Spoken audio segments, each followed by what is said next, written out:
It's, again, a positive step, but not one that's going to come close to what's needed. I mean, we just heard that, Minneapolis, one of my former hometowns, the police department has had a long history of abusive practices, had a long history of being under the federal eye. And even Chief Arredondo, he was hailed as a reformer. He had to sue to get the position that he got. And then he ended up resigning after Chauvin's conviction because he knew he couldn't take the department any further. So right there, you've got a microcosm of the entrenchment of police culture in major departments. And we're not even talking about the small town departments where you have sheriff's offices that aren't very professional. You have small town police departments that may not have the training but have the budget for military style weapons. It's almost as if we're getting it coming and going, where you have police that are hostile to black interests by and large, and you have seated in the population in small states and in Sunbelt states, a population that's very hostile to black existence. So what do you do, particularly when you have red states, the Sunbelt again, I'm thinking in particular, that will not elect a Democrat unless radical reforms happen. Looking at you, Louisiana, Alabama, Mississippi, and to an extent, Florida and Georgia. So the problem comes at the solution to me seems to come at the ballot box, but the ballot box has not been a very efficient solution, mainly when you have a block of states where representatives go to Congress and they represent the conservative interests, and there's no check on that power. So Biden's executive order is a positive step, but we need much, much, much more. And I don't see that happening until we get a radical shift in electoral politics and a radical change on Capitol Hill.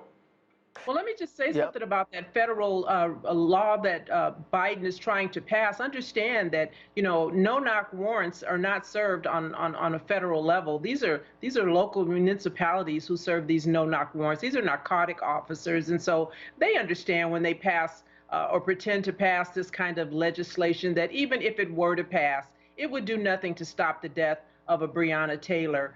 Even if they were to prohibit chokeholds on a federal level, it would do nothing to stop another Daniel Pantaleo, who used a prohibited chokehold on the New York Police Department when he choked Eric Garner to death. And what did that commissioner tell us at the time? That wasn't a chokehold. That was an upper body seatbelt restraint. And so we need to be clear and know that police chiefs have tremendous autonomy, and they alone ultimately decide how they're going to adjudicate misconduct when it occurs. And then we have to look at whether or not you have in a prosecutor someone who has the intestinal fortitude to bring these officers to justice and seek convictions when they do that thing that we saw, and then they try to deny that it occurred.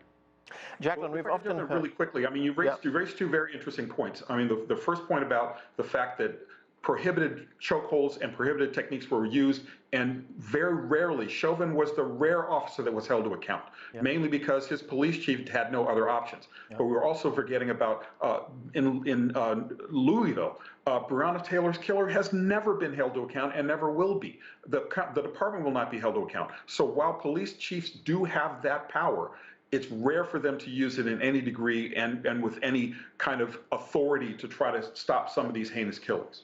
This is where I think local and state prosecutors really are central. So we saw in Armand Arbery case, for example, where initially the case was thrown away because the local prosecutors simply decided they were going to be friendly to the people who did the killing. And it wasn't until they were gone. What we saw in Minneapolis was Keith Ellison. Keith Ellison was absolutely central to making sure that that case went through. And so these are roles that are very, very important. Some are elected, some are not. But those are roles we have to pay attention to if we're talking about getting to starting to address this issue.